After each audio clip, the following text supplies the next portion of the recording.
the wrap-up for the live market open for Tuesday, May 24th. We are seeing some movements in markets, mostly with commodity currencies. Stock markets were lower and so are commodity currencies. Fed officials did not rock the boat. They did not see anything new, but the US dollar remains the cleanest shirt in the dirty pile.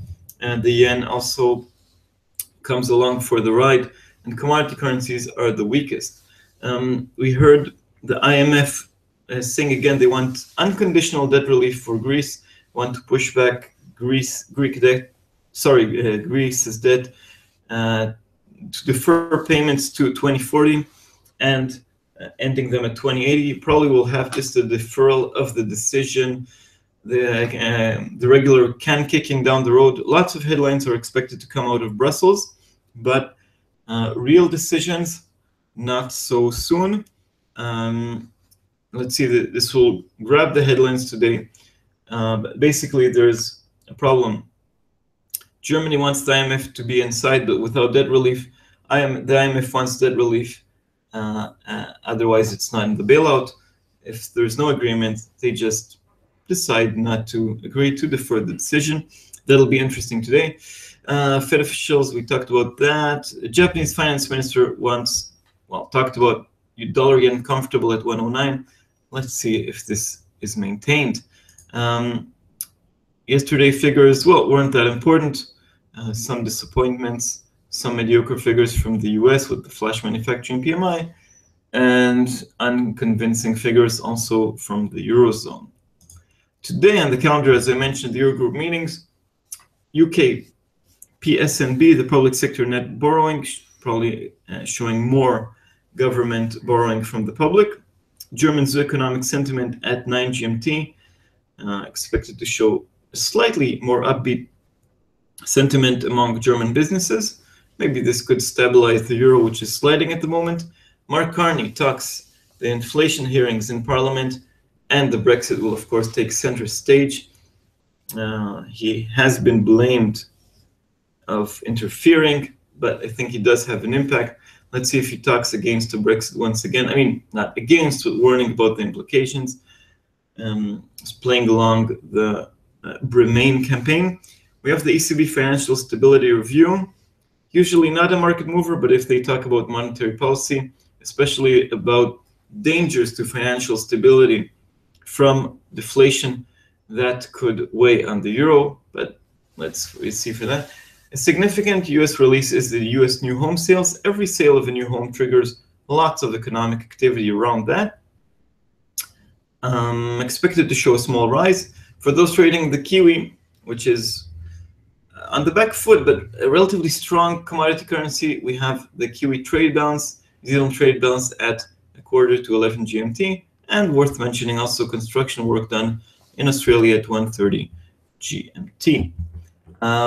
Looking at charts, euro dollar is leaning to the downside within range so far, not breaking lower, but certainly showing weakness within the range, mostly dollar strength here.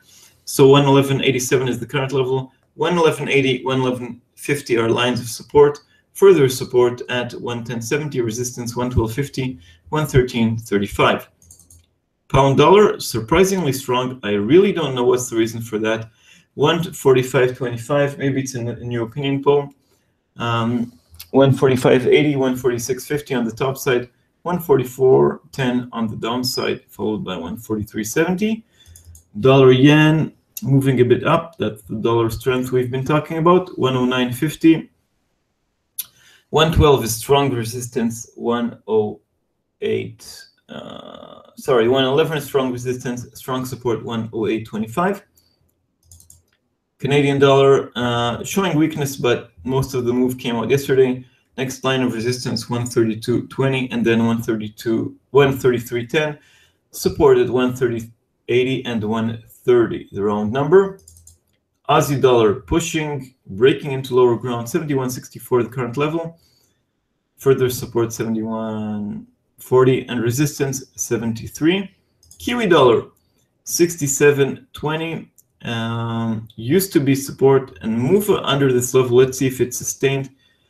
Among commodity currencies, as I mentioned, the Kiwi is stronger. 67 is followed by well, 65.50 is strong support. To the top side, we have 68.40. Okay, so that's the wrap up for today. But before we move on, I see a few more questions.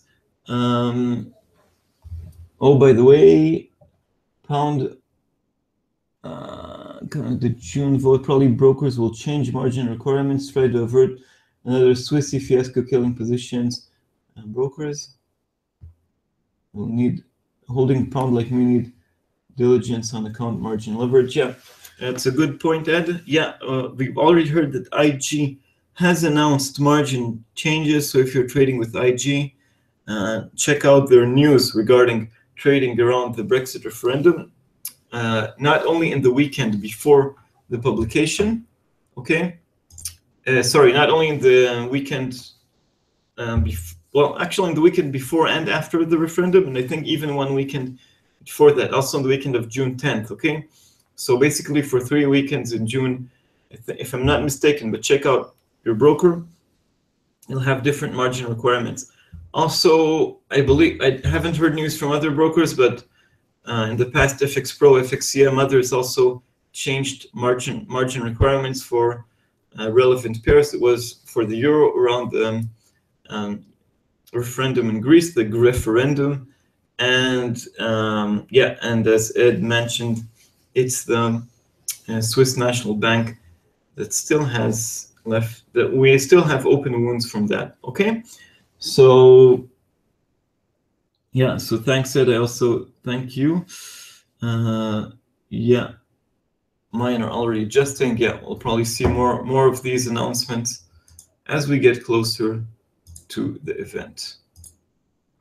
Okay, so that's it for today. I wish everybody a safe and successful day in markets. It'll be interesting to watch the euro and the pound, and also other currencies as well. Commodity currencies are crumbling. So that's it for today. See you tomorrow. Thank you and bye-bye.